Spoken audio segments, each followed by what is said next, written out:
अस्सलाम वालेकुम बच्चों, खुश आमदीद। कैसे हैं आप लोग? ठीक है। उम्मीद है अपने घर पे ठीक से होंगे और मेरी दुआ तो आप लोग के साथ है ही। Welcome to my channel NS academy. आज यहाँ 12th का फर्स्ट चैप्टर का पढ़ाई होगा। 12th में भी बहुत सारा चैप्टर है, इसलिए हम अभी से अगर स्टार्ट करेंगे, अभी मैच चल रहा है, अगर अभी से स्टार्ट करेंगे तो पूरा चैप्टर हम लोग का फरवरी तक कंप्लीट हो जाएगा। ठीक है, तो दूर जाइए हमारे चैनल से और वीडियो के एंड तक बने रहता है कि आपको एक एक टॉपिक इसमें समझ में आए। और इसमें हर एक टॉपिक बहुत इम्पोर्टेंट है, बहुत मायने का टॉपिक सब इसमें आप लोग को पूरा उसमें याद रखना है और एक एक लाइन उसमें याद रखना है।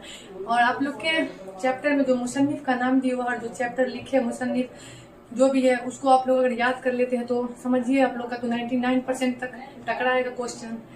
ऐसे में ऑब्जेक्टिव भी आप लोग का बहुत अच्छा जाएगा। ठीक है, तो वैसे हम ये भी बोलना चाहते हैं कि सब सब्जेक्ट इम्पोर्टेंट है, साइंस, मैथ, हिंदी, इंग्लिश सब। इसी तरह उर्दू भी बहुत इम्पोर्टेंट है।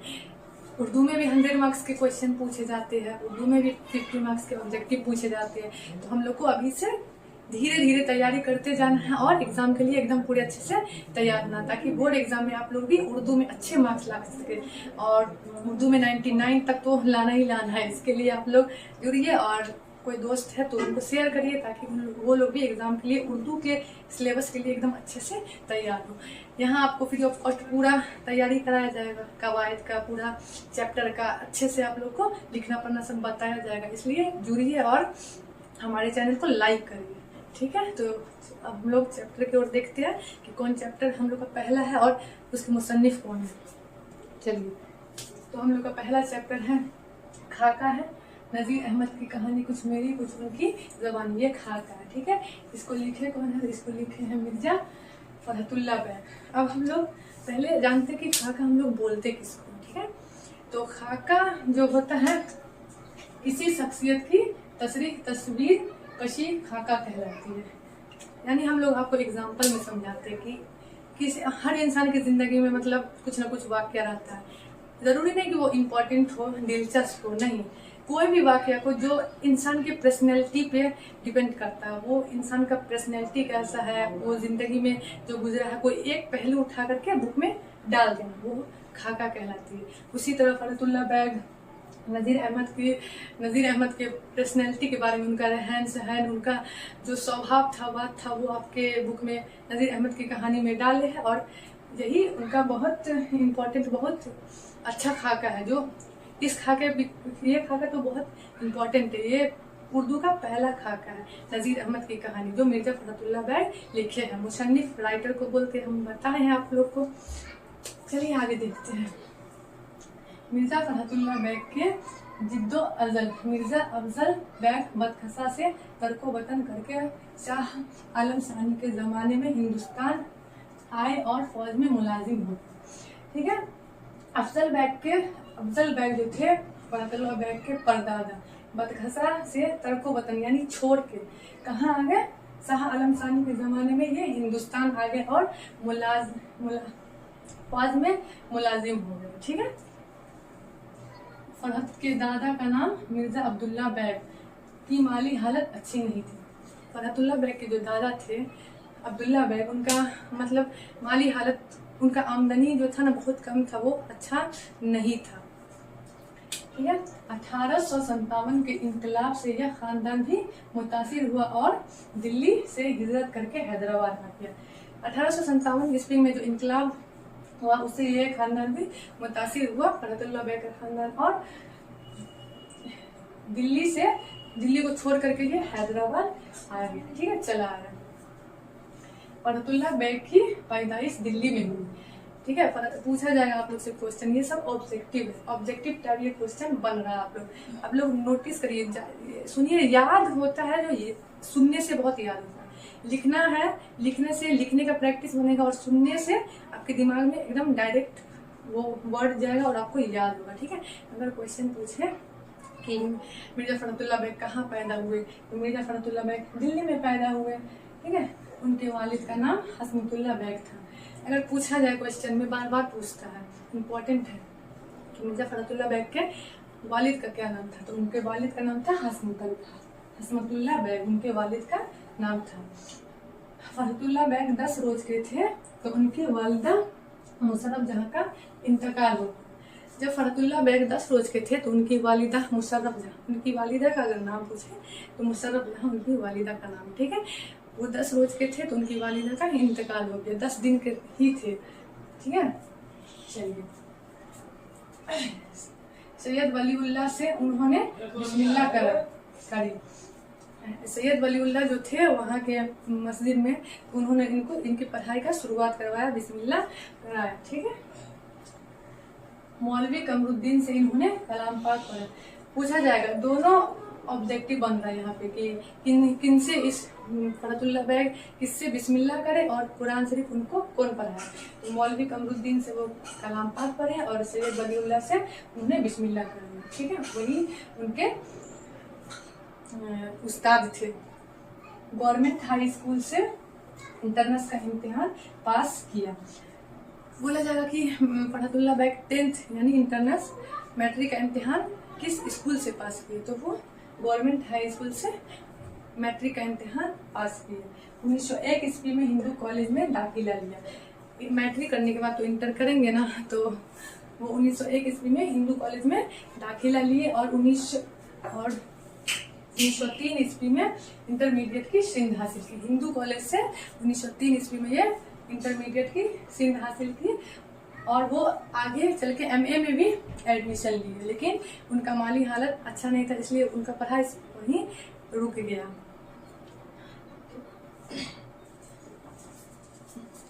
तो अब हम आप लोग को और भी ऑब्जेक्टिव है जो बता देते हैं। फरहतुल्लाह बेग को खेल से बहुत दिलचस्पी था, वो खेलने का शौक रखते थे। उनको क्रिकेट, टेनिस, ये सब खेलने का बहुत शौक था, तो वो बहुत सारा खेल भी खेले। अब इनका नौकरी के सिलसिले में बात कर लेते हैं। ये नौकरी तलाश हैदराबाद गए और वहाँ एक स्कूल में अंग्रेजी के टीचर बने, ठीक है। आगे ये 1908 ईस्वी में हाई कोर्ट के मुतरज्जिम मुकर्रर हुए, ठीक है। और फिर 1910 ईस्वी में ये जुडिशियल इम्तिहान पास किए और 1939 ईस्वी में ये हाई कोर्ट के इंस्पेक्टर अफसर बन गए और इसी ओहदे से ये 1942 ईस्वी में सुबुकदोश हुए। सुबुकदोश मतलब होता है रिटायर करना, और ये यहीं से ये सुबुकदोश हुए। अब हम लोग इनके बारे में तो जान लिए। ये ऑब्जेक्टिव आप लोग या तो इसका फोटो ले लीजिए और स्क्रीनशॉट लेके आप लोग इसको याद कर सकते हैं, नहीं तो हम फिर 12th का ऑब्जेक्टिव अपने चैनल पे डाल देंगे, आप वहां से भी याद कर सकते हैं। ऑब्जेक्टिव बहुत इंपॉर्टेंट होता है, इसलिए इसको याद कर लीजिए ताकि आप लोग 50 मार्क्स का तो पूछेगा ही, पूरे 12th के पूरे चैप्टर से पूछेगा ही। आप लोग को 100 ऑब्जेक्टिव दिए जाएंगे जिसमें आप लोगों को 50 बनाना है, तो आप लोग के पास बहुत अच्छा ऑप्शन भी है। अगर आप लोग ज्यादा ऑब्जेक्टिव पर ध्यान दीजिए और सब्जेक्टिव पर भी ध्यान दीजिए अपने लिखने पे, क्योंकि लिखना भी आना बहुत जरूरी है, ठीक है। अब हम फरहतुल्लाह बेग के बारे में तो पूरा पढ़ लिए है। अब इन्हीं का लिखा हुआ जो नजीर अहमद की कहानी है, कुछ मेरी और कुछ उनकी जबानी, ये खाका पे ध्यान दे देते, ठीक है। ये एक वाक्य है, लेकिन हम आपको इसको कहानी की तरह समझाएंगे ताकि आपको पूरा। चलिए हम हट जाते हैं 1 मिनट के लिए, आप इसका स्क्रीनशॉट ले लीजिए, फिर हम आगे पढ़ाई स्टार्ट करेंगे।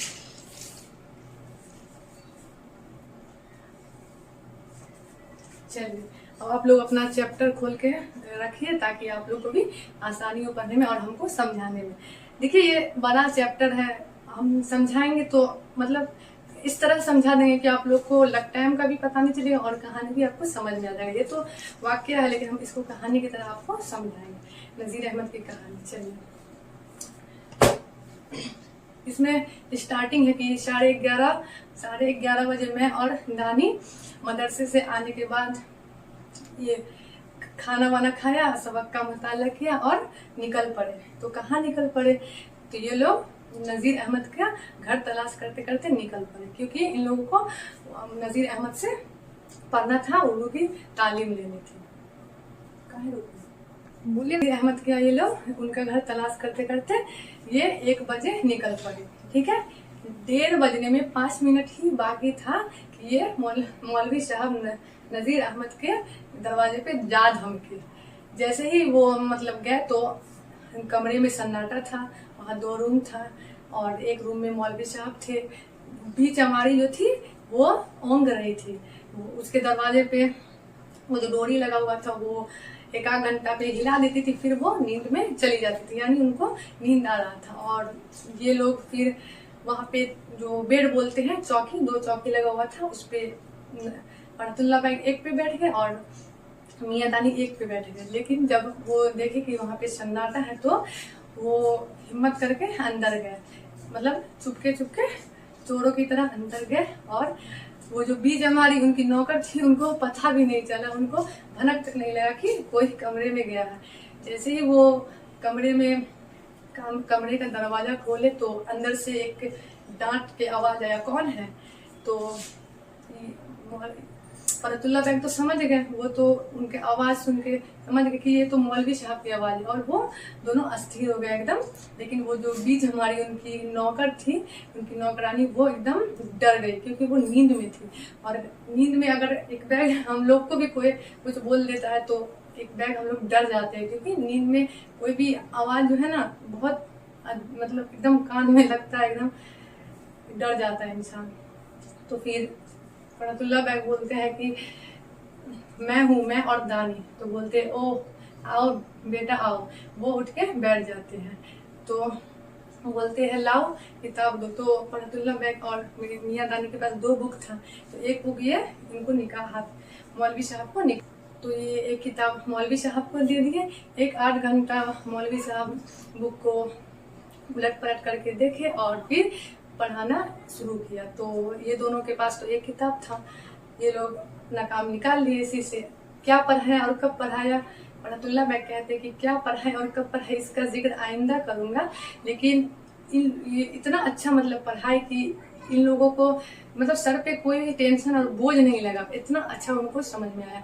नजीर अहमद का पढ़ाना उन लोगों को इतना मतलब समझ में आया कि कुछ भी उन लोग को मतलब समझ में पूरा आया और सर पे भी कोई बोझ नहीं लगा, और अच्छे से वो लोग पढ़ के खुशी खुशी अपने घर गया। और यहाँ पे एक लिखा हुआ भी बुक में कि अल्लाह दे और बंदा ले। फिर ये अगले दिन अपने कॉलेज गया और कॉलेज में जाकर मौलवी साहब का जो चर्चा ये लोग किए, एकदम पूरा इनका नाम पूरा रोशन कर दिए कि नजीर अहमद क्या पढ़ाते हैं। इनके उस्ताद जो थे, उस्ताद बोलते हैं टीचर को और शागिर्द बोलते हैं स्टूडेंट को, ठीक है। तो मौलवी साहब का जो तारीफ का पुल बाने पूरे कॉलेज में, मतलब इनका नाम पूरा रोशन ही कर दीजिएगा। और ये खबर पूरे टीचर में फैल गई, तालिब इल्म सबके पास भी ये खबर चला गया कि नजीर अहमद बहुत अच्छा पढ़ाते हैं। उसी में इनके एक दोस्त थे मिस्टर रजा, उनको एकदम गुदगुदी हुई कि मैं भी क्यों ना जाऊं, मैं भी पढ़ूं और इल्म हासिल करूं। पढ़ने का शौक उनको भी जगा और उनको भी बहुत दिलचस्पी हुई।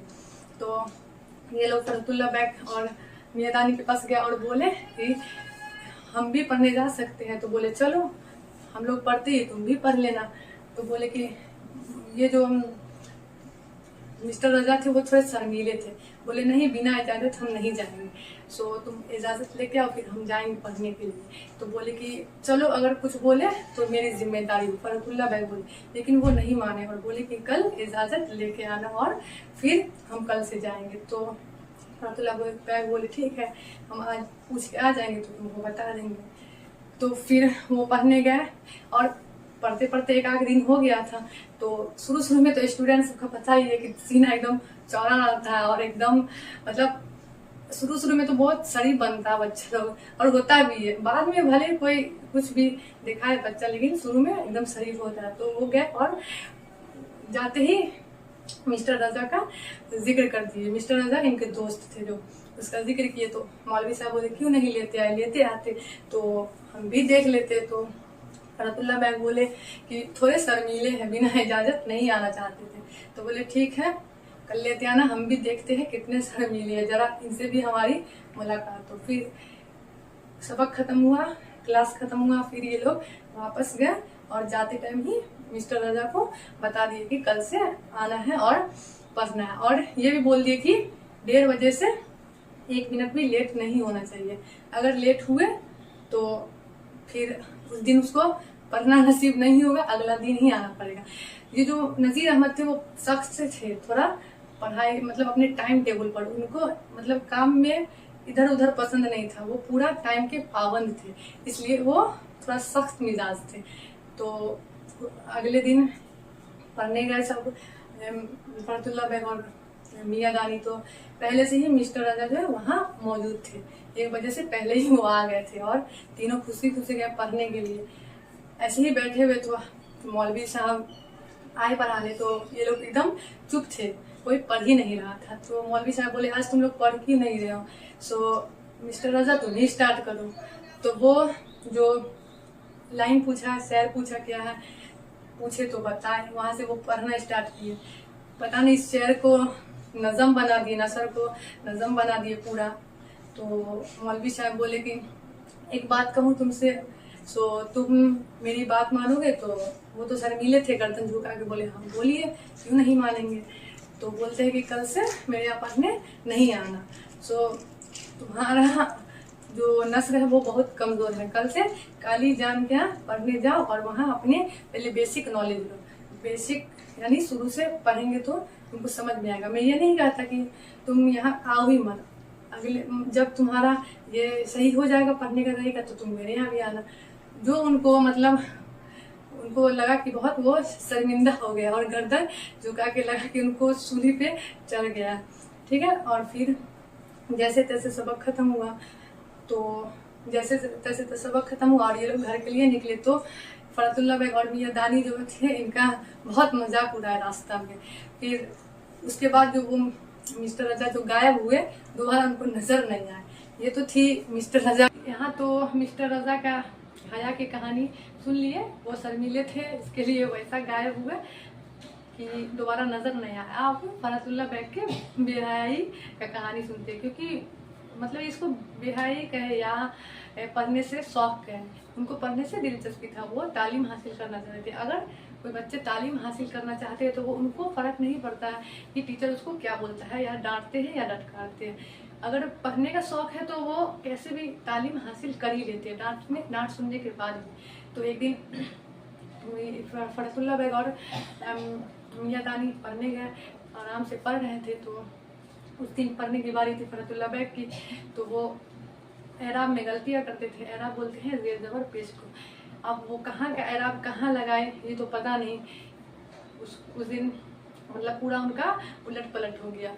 फिर नज़ीर अहमद उनको बहुत समझाते थे, लेकिन फिर भी उन लोगों को समझ में नहीं आता था, इसलिए उस दिन वो एकदम कस के कहे मतलब डांटे। तो ये और एराब को उलट पलट कर दिए, यानी जबर को जेर बना दिए, पेश को जबर बना दिए, पता नहीं एराब को और उलटा पलटा कर दिए। तो फिर नज़ीर अहमद ने बोले कि मियाँ दानी अब तुम पढ़ो। तो वो जो पढ़े उनको तो नसर संभाल लेते थे, फरतुल्ला बेग नसर संभाल लेते थे, नज़्म में गलती कर देते थे। और मियां दानी जो थे नज़्म को संभाल लेते थे, लेकिन नसर में इनसे बहुत गलतियां हो जाती थी। और वो उस दिन जो वो शेर का गला घोटे, उस दिन बहुत ज़्यादा गलती होने के कारण नज़ीर अहमद जो किताब उठा के फेंके वो सेहन से दलान से तो वसीदा आंगन यानी सेहन में जाके गिर गया। और वो चिल्ला के बोलने लगे निकल जाओ यहाँ से, अगले दिन से पढ़ने मत आना। अब वहाँ का माहौल एकदम हो गया गरम होने के कारण फिर वो बोलने लगे इशारों में। मियां दानी बोले इशारे में कि चलते हैं, तो फरतुल्ला बेग बोले हरगिज नहीं, जाएंगे तो पढ़ के ही जाएंगे, अगर आज गए तो दोबारा पढ़ने का मौका कभी नहीं मिलेगा, ठीक है। तो फिर बोले नज़ीर अहमद बोले कि जाते हो कि नहीं, तुम जाओ अगले दिन से मत आना। तो फरतुल्ला बेग बोले कि नहीं जाएंगे तो पढ़ के ही जाएंगे, वरना ऐसे नहीं जाएंगे, यहाँ से टस से मस नहीं होंगे। फिर नज़ीर अहमद थोड़ा शांत हुए, उनका गुस्सा थोड़ा कम हुआ और फिर बोले कि अच्छा ठीक है आज चले जाओ, कल से आना, आज मेरा तबीयत ठीक नहीं है। तो फरतुल्ला बेग बोले आप पढ़ाइए या नहीं पढ़ाइए, हम लोग यहाँ से हिलेंगे नहीं, जाएंगे तो पढ़ के जाएंगे, अगर नहीं पढ़ के गए तो फिर वापस आ जाएंगे तुरंत ही। तो नज़ीर अहमद का गुस्सा थोड़ा शांत हुआ, फिर बोले कि तुम जैसे शागिर्द किसी के नहीं होते, जाओ किताब उठा कर लो, और वो फिर उनको पढ़ाना शुरू किए। तो ये था पढ़ाई से दिलचस्पी। अगर नज़ीर अहमद खुद बोलते हैं कि अगर उस दिन फरतुल्ला बेग और मियां दानी वहाँ से चले जाते तो फिर वो दोबारा कभी उनसे पढ़ नहीं पाते। सो अल्लाह तुम जैसे शागिर्द हो, शागिर्द को सबको नसीब करे। तो यही था मिर्जा फरहतुल्लाह बैग और नज़ीर अहमद की कहानी, कुछ मेरी कुछ उनकी ज़बानी। ठीक है, यही था उनका पूरा कहानी। आप लोग को उम्मीद है कि दिलचस्पी रही होगी सुनने में। अगर आप लोग इसको, आपके बुक में हम बता देते हैं कि कुछ ऑब्जेक्टिव भी दिया हुआ है, अगर आप ऑब्जेक्टिव भी याद करते हैं और ये आपने पढ़ा, ये पढ़ लीजिएगा तो आपको पूरा जो भी इसमें कंफ्यूजन होगा पूरा सॉल्व हो जाएगा, थोड़ा भी अगर कंफ्यूजन रहा तो। ठीक है, और आपने पढ़ा जो आपके बुक में लिखा हुआ है पेज नंबर 7 में, ये हम पढ़ लेते हैं और आप लोग भी अपने घर पे पढ़िए, ताकि पढ़ने से आप लोग का जो भी थोड़ा मोड़ा कंफ्यूजन होगा वो दूर हो जाएगा। ठीक है, इसमें लिखा हुआ जैसे जैसे लिखा हुआ हम पढ़ते हैं, आप लोग सुनने से बहुत याद होता है। नज़ीर अहमद की कहानी मिर्जा फरहतुल्लाह बैग का लिखा हुआ खाका। ठीक है, बार बार बोले हैं कि नज़ीर अहमद की जो कहानी है कुछ मेरी कुछ उनकी ज़बानी, ये फरहतुल्लाह बैग का लिखा हुआ खाका। ठीक है, उर्दू खाका निगारी का बाकायदा आगाज मिर्जा फरहतुल्लाह बैग से हुआ। उर्दू खाका निगार में सबसे पहले जो खाका लिखे है वो फरहतुल्लाह बैग है, उन्हीं से खाका का आगाज हुआ। ठीक है, उन्होंने नज़ीर अहमद का खाका लिखकर उर्दू में खाका निगारी की बुनियाद डाली। फरहतुल्लाह बैग जो है नज़ीर अहमद का खाका लिख करके खाका निगारी का बुनियाद डाली। ठीक है, खाका नस्र अदब की एक दिलकश सिन्फ है। ठीक है, इसका आर्ट गजल और अफसाने के आर्ट से बहुत मुशाबहत रखता है। खाका न शरीयत निगारी है न ही शौक असरी, यह किसी दिल आवेज शख्सियत की धुंधली सी तस्वीर है। ठीक है, इसमें ना इसकी जिंदगी के अहम वाकयात की गुंजाइश है, न खास तहरीरों की और न ही ज्यादा तफसील की। ठीक है, मुसन्निफ ने किसी शख्स में कुछ काबिल जिक्र खुसूसियात देखी हो और वो उन्हें दिलचस्प अंदाज से बयान कर दिए तो यही खाका है। ठीक है, मुसन्निफ यानी फरहतुल्लाह बैग उनको दिलचस्प अंदाज में बयान कर दिए उनकी कहानी को, तो यही खाका है। ठीक है, फरहतुल्लाह बैग नज़ीर अहमद के शागिर्द थे। फरहतुल्लाह बैग नज़ीर अहमद के शागिर्द यानी स्टूडेंट थे। इस खाके में फरहतुल्लाह बैग ने नज़ीर अहमद से ताल्लुक हासिल करने के अहवाल बयान किए हैं कि किस तरह फरहतुल्लाह बैग नज़ीर अहमद के घर जाकर तालीम हासिल करते थे। उनसे एराब की गलतियां हुआ करती थी। हाँ, उनसे बार बार बता रहे हैं कि उनसे जबर जेर पेश की गलतियां हुआ करती थी। एराब होता है जबर जेर पेश, कहीं पर जबर को जेर बना देते थे, जेर को पेश बना देते थे। सिर्फ नज़्म भी कमजोर थी, नस्र को तो संभाल लेते थे मगर नज्म में वक्फ दिक्कत पड़ती थी। नज़ीर अहमद बार बार समझाते परेशान होकर फरहतुल्लाह बैग को तालीम देने से इनकार कर देते हैं, लेकिन फरहतुल्लाह बैग टस से मस नहीं होते और डटे रहते हैं कि वो उन्हीं से तालीम हासिल करेंगे। इसे आप बेहयाई कहिए या इल्म का शौक, लेकिन जिसके दिल में पढ़ने का शौक होगा वो अपने उस्ताद का लाख डांटने पर भी उसके साथ रहेगा। उस्ताद की बुरी और भली दोनों बातों को सुनेगा और समझेगा और उनकी नसीहत मानेगा। ठीक है, फरहतुल्लाह बैग ने अपने उस्ताद नज़ीर अहमद से बहुत कुछ सीखा और उनसे मुतासिर हुए और उनकी खुसूसियात को बेचस्म खुद लिखा था। अपने उस्ताद का खाका लिखकर उर्दू में खाका निगारी की एक ऐसी मुस्तहिम बुनियाद डाली कि उर्दू में इस सिंफ के सैकड़ों कदरदा पैदा हो गए। ठीक है, तो अब आप लोग का जो भी थोड़ा मोड़ा कंफ्यूजन होगा वो इससे दूर हो जाएगा।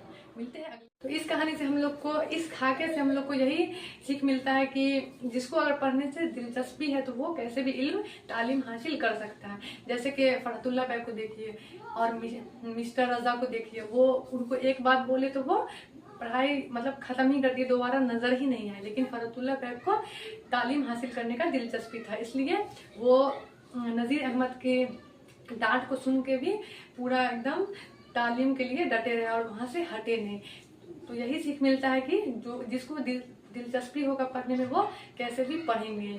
तो यहाँ पे हम लोग का खाका कंप्लीट होता है। अब हम लोग आगे देखते हैं क्वेश्चन आंसर में। उससे पहले हम बता रहे हैं कि आपके बुक में इसका अल्फाज माने भी बहुत दिया होगा। अगर आप लोग अल्फाज माने भी याद करिएगा तो उससे बहुत ऑब्जेक्टिव पूछे जाएंगे, 1 नंबर का पूछे जाएंगे। इसमें पूरा उसमें खुलासा दिया हुआ है।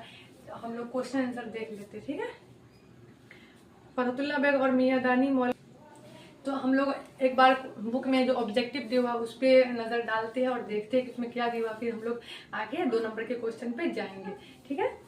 तो देखते हैं, बुक खोल लीजिए और पेज नंबर 7 खोल लीजिए और सामने रख के बैठ जाइए ताकि आप लोग को आंसर पढ़ने में और टिक मारने में आसानी हो, ठीक है। तो इसमें पहला क्वेश्चन है, उर्दू का पहला बाज़ाब्ता खाका कौन सा है? तो वही आपके निशान में जो शामिल है, नज़ीर अहमद की कहानी, कुछ मेरी कुछ उनकी ज़बानी। ये उर्दू का पहला खाका और ये बेहतरीन खाकों में से एक है, ठीक है। मिर्ज़ा फरहतुल्लाह बेग ये खाका बहुत बेहतरीन तरीके से लिखे है, बहुत अच्छे तरीके से नज़ीर अहमद का जो पर्सनैलिटी है उसको पेश किए है। हम बार बार बता रहे हैं कि खाका ये नहीं कि इंसान की ज़िंदगी का कोई अहम हिस्सा उठा के डाला हो, नहीं, ज़रूरी नहीं है। इंसान की ज़िंदगी का कोई भी हिस्सा उठा के जो मतलब देखा जाए कि उनका पर्सनैलिटी कैसा था तो वो उठा के यहाँ ला के रख दिया, वही खाका कहलाता है। और फरहतुल्लाह बेग नज़ीर अहमद का खाका, नज़ीर अहमद की जो वो देखे, उनका रहन सहन, वहाँ गए, पढ़े लिखे, उनका रहन सहन, उनका थोड़ा गुस्सा, थोड़ा सख्त मिजाज देखे उनको पसंद आया और उनका पढ़ाने का तरीका उनको बहुत अच्छा लगा। इसलिए फरहतुल्लाह बेग नज़ीर अहमद के बारे में अपने खाका में पूरा बयान की है तफसील से। उर्दू का पहला खाका निगार कौन है? तो उर्दू का पहला खाका निगार फरहतुल्लाह बेग ही है, ठीक है। नज़ीर अहमद फरहतुल्लाह बेग के कौन थे? नज़ीर अहमद फरहतुल्लाह बेग के उस्ताद थे, ठीक है। क्योंकि उस्ताद हम लोग बोलते हैं टीचर को और शागिर्द बोलते हैं स्टूडेंट को। अगर यहीं पे पूछा जाए कि फरहतुल्लाह बेग नज़ीर अहमद के कौन है तो वो शागिर्द होंगे, ठीक है। फरहतुल्लाह बेग के साथ मदरसे में कौन था? फरहतुल्लाह बेग के साथ मदरसे में मियां दानी थे। नज़ीर अहमद का ताल्लुक किस सिंफ से? हाँ, ये पूछा जाएगा कि नज़ीर अहमद का ताल्लुक किस सिंफ से है या नज़ीर अहमद क्या लिखे हैं। तो नज़ीर अहमद खाका लिखे हैं और उनका ताल्लुक खाका से है, ठीक है। अब हम लोग आगे 2 नंबर के सवाल देख लेते हैं, मुख्तसर गुफ्तगू, ठीक है। फरहतुल्लाह बेग और मियां दानी मौलवी साहब के घर क्यों जाते थे? तो हम वही फरहतुल्लाह बेग और मियां दानी मौलवी साहब के घर तालीम हासिल करने जाते थे, पढ़ने जाते थे। किस अरबी शायर के मुताल्लिक सबक को पढ़ाने के दौरान मियां रजा की छुट्टी हो गई? तो अरबी के मशहूर शायर मुतनब्बी का शायर वो पढ़ रहे थे, जिसके पढ़ने के कारण उनकी छुट्टी हो गई, क्योंकि वो पूरा शेर का मतलब गला ही घोट दिए, ऐसा मतलब पढ़ दिए। फरहतुल्लाह बेग शायरी खवानी में किस तरह की गलतियाँ करते थे? फरहतुल्लाह बेग तो एराब की गलतियाँ करते थे, जेर को ज़बर बना देते थे, ज़बर को पेश बना देते थे और वो नसर को संभाल लेते थे, लेकिन नज़म में उनकी गलतियाँ हो जाती थी। और एक उसका जो ग्रामर था वो भी थोड़ा वीक था, जिसके कारण उनसे मगर ज़्यादा गलती उनसे एराब की होती थी, ज़बर जेर पेश। मियां दानी शेर पढ़ने में कैसी गलतियाँ करते थे? मियां दानी शेर पढ़ने में नज़र को संभाल लेते थे, लेकिन नसर में उनको गलती हो जाती थी। फरहतुल्लाह बेग के ठीक अपोजिट, उनका वो नसर को संभाल लेते थे, नज़म में गलती कर देते थे, और मियां दानी नज़म को संभाल लेते थे, नसर में उनसे गलती हो जाती थी। मौलवी साहब के पढ़ाने का क्या तरीका था? मौलवी साहब के पढ़ाने का तरीका ये था कि वो पलंग पे एक किताब लेकर के बैठ जाते थे और फरहतुल्लाह बेग एक दिन पढ़ते थे और मियां रजा एक दिन पढ़ते थे, और वो जहाँ गलती होते थे तो मौलवी साहब उनको तफसील से बताते थे। यही तरीका था उनके पढ़ाने का, ठीक है। तवील सवालात है तो उनको तो आप घर पे लिखना शुरू करें, 1 पेज 1.5 पेज 2 पेज अगर घर पे आप लिखिएगा तो आप लोग का लिखावट भी बहुत अच्छा हो जाएगा। अगर आप लोग को लिखने में अगर दिक्कत होता है तो छोटे छोटे अल्फाज, छोटे छोटे वर्ड को लिखना शुरू करें, इससे आप लोग का पूरा उर्दू सही हो जाएगा, ठीक है।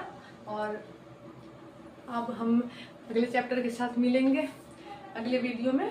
तब तक मेरे चैनल को लाइक करें, शेयर करें, सब्सक्राइब करें, ताकि आने वाला वीडियो आप लोग को पूरे चैप्टर बाय चैप्टर मिल जाए। ठीक है।